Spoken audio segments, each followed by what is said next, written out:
Assalamualaikum warahmatullahi wabarakatuh. Perkenalkan, nama saya Dwi Yulianti dari kelas D PGSD. Di sini saya akan mempresentasikan panduan observasi peserta didik. Nah, yang pertama adalah profil sekolah.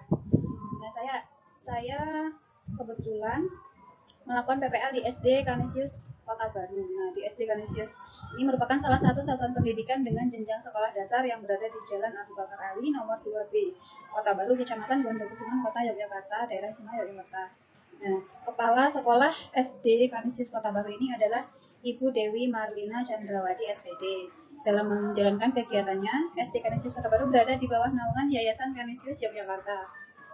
Jumlah tenaga pendidik sebanyak 15 orang pendidik. Fasilitas yang dimiliki SD Kanisius Kota Baru antara lain adalah 6 ruang kelas, 1 ruang perpustakaan, 1 ruang kepala sekolah, 1 ruang multimedia, 1 ruang koperasi, aula, ruang tari, dan 5 kamar mandi. Nah, selanjutnya adalah identitas peserta didik. Pada kegiatan observasi ini, saya mengambil subjek kelas 6 sebanyak 20 peserta didik yang terdiri dari 11 laki-laki dan 9 perempuan. Peserta didik kelas 6 memiliki banyak prestasi baik di bidang akademik maupun non-akademik. Nah, untuk profiling peserta didiknya, itu yang pertama ada etnik. Di kelas 6 memiliki etnik yang sama di antara peserta didik dilihat dari kepercayaan yang mereka anut. Jadi mereka sebagian besar mereka itu menganut agama Katolik, namun ada juga yang agama Kristen. Terus bahasa yang digunakan adalah bahasa Indonesia, namun mereka juga dapat berbahasa Jawa karena lingkungan tempat tinggalnya adalah di Jawa. Kemudian yang kedua adalah kultural. Kelas 6 dapat disebut dengan kelas multikultural karena memiliki kultur atau kebudayaan yang berbeda-beda dalamnya. Sebagai seorang pendidik harus mampu menyikapi hal tersebut dengan cara menyepakati bersama. Misalnya ketika di sekolah itu harus menggunakan bahasa Indonesia. Kemudian harus bersama-sama mentaati aturan yang berlaku di sekolah, misalkan menggunakan seragam. Dengan hal tersebut, dari banyaknya kebudayaan tadi akan membentuk satu kebudayaan di sekolah. Terus yang ketiga adalah status sosial. Status sosial di kelas 6 berbeda-beda, ada yang menengah ke atas dan menengah ke bawah.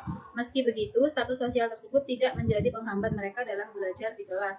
Sebagai seorang pendidik, kita harus mampu menyikapi hal tersebut dan membuat status sosial tidak menjadi penghambat dalam pembelajaran. Misalnya, jika seorang pendidik memberi tugas,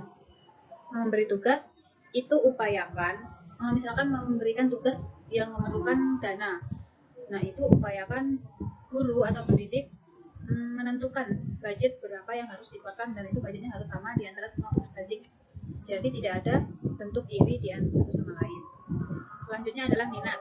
Di kelas 6, guru kelas selalu melibatkan peserta didik secara adil dalam pembelajaran, memberikan perhatian yang sama, melakukan interaksi dengan peserta didik sehingga ia mengetahui karakter atau watak yang dimiliki semua peserta didiknya.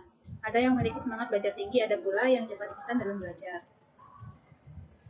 Selanjutnya adalah perkembangan kognitif. Perkembangan kognitif anak SD yaitu konkret operasional. Jadi mereka itu masih menyukai contoh-contoh konkret atau nyata. Begitu pula dalam pembelajaran. Pendidik hendaknya memberikan contoh nyata untuk memberikan pemahaman kepada peserta didiknya. Di kelas 6 mereka mengungkapkan bahwa lebih menyukai contoh nyata daripada video maupun audio visual. Nah, hal tersebut saya ketahui melalui wawancara yang saya lakukan dalam mata kuliah Design Thinking. Mereka mengungkapkan bahwa mereka lebih menyukai contoh nyata atau konkret daripada audio visual atau video. Kemudian selanjutnya adalah kemampuan awal. Nah, pengetahuan dan keterampilan yang harus dimiliki terlebih dahulu maksudnya adalah pengetahuan dan keterampilan yang lebih rendah dari apa yang akan dipelajari. Nah, di awal pembelajaran guru melakukan tes dan atau wawancara. Nah, isi tesnya itu tes awal tapi pelajarannya yang belum terlalu sulit untuk mengetahui kemampuan peserta didik. Selanjutnya gaya belajar.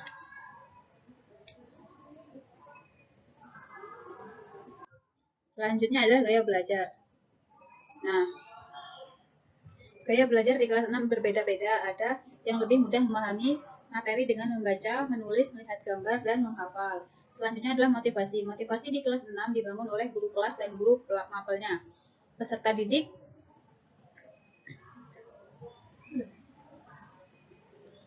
didik tak henti-hentinya diberikan motivasi oleh guru kelas. Nah, guru bukan hanya sekedar memberi motivasi melalui omongan atau kata-kata, tetapi guru dan sekolah menyediakan tempat untuk peserta didik mengekspresikan minat dan bakatnya, motivasi belajarnya melalui sekolah. Sekolah bekerja sama dengan event-event tertentu untuk menampilkan karya-karya atau bakat peserta didik.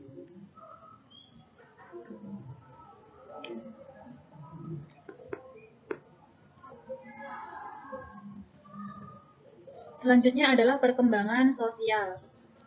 Nah, perkembangan sosial di kelas 6 baik, sebagian besar mudah akrab dan berinteraksi dengan orang lain dengan baik.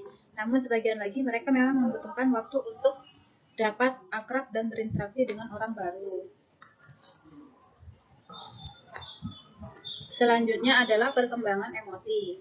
Nah, di kelas 6, karena mereka adalah usia masa pubertas, jadi emosinya masih sangat labil dan sering terjadi keributan-keributan kecil hanya karena perbedaan pendapat satu sama lain. Namun, pendidik harus mampu menyikapi hal tersebut, berikan ruang untuk mereka mengekspresikan pendapatnya. Karena dengan hal tersebut, itu membuat peserta didik dapat memiliki jiwa yang kritis. Selanjutnya adalah perkembangan moral. Moral di kelas 6 sangat baik karena mereka sudah dilatih memiliki sikap dan sopan santun yang baik sejak berada di kelas bawah. Kelas 6 merupakan usia paling tinggi tingkat sekolah dasar. Jadi mereka harus memiliki moral yang baik untuk dicontoh adik-adik kelasnya. Selanjutnya perkembangan motorik. Perkembangan motorik anak kelas 6 terlihat pada saat pelajaran olahraga, di mana laki-laki lebih unggul dibanding perempuan secara keseluruhan fisik. Anak-anak kelas 6 sudah mengalami masa pubertas di mana mereka juga mengalami perubahan pada suara dan fisiknya. Nah, teori perkembangan. Yang pertama adalah perkembangan kognitif. Pada tahap perkembangan kognitif, peserta didik sudah mampu menyelesaikan soal cerita yang diberikan guru. Pada saat itu, pelajaran matematika. Peserta didik juga sudah mengetahui nilai-nilai Pancasila yang dilakukan di rumah maupun di sekolah melalui pengamalan dalam kehidupan sehari-harinya.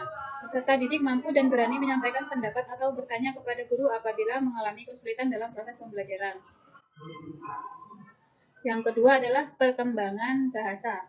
Di usianya yang sudah menjadi contoh paling baik di antara adik-adik kelasnya, peserta didik kelas 6 terlihat sudah mampu berbicara menggunakan kalimat atau kata-kata yang memiliki makna tersusun dengan baik. Selain itu, peserta didik kelas 6 sudah bisa berbicara dengan pemilihan kata yang tepat dengan siapa dia berbicara. Mereka mampu membedakan berbicara dengan guru atau dengan teman sebaya.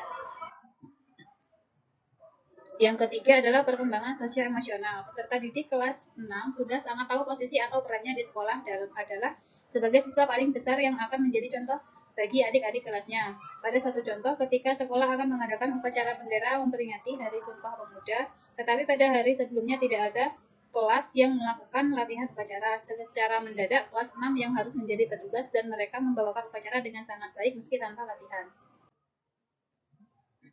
Terakhir adalah kesimpulan. Proses perkembangan pembelajaran yang dilalui anak yang dibagi dalam 3 tahapan penting, yakni perkembangan kognitif, perkembangan bahasa, dan perkembangan sosio-emosional. Karena setiap anak memiliki karakteristik dan keunikan tersendiri, maka dalam 3 proses perkembangan yang saling berinteraksi, diperlukan sekali kemampuan pendidik untuk mengimplementasikannya dalam setiap proses pembelajaran. Pendidik yang paham dengan perkembangan peserta didiknya akan memberikan metode dan pendekatan pembelajaran yang tepat, sehingga perkembangan kognitif, bahasa, dan emosional semakin berkembang dengan baik.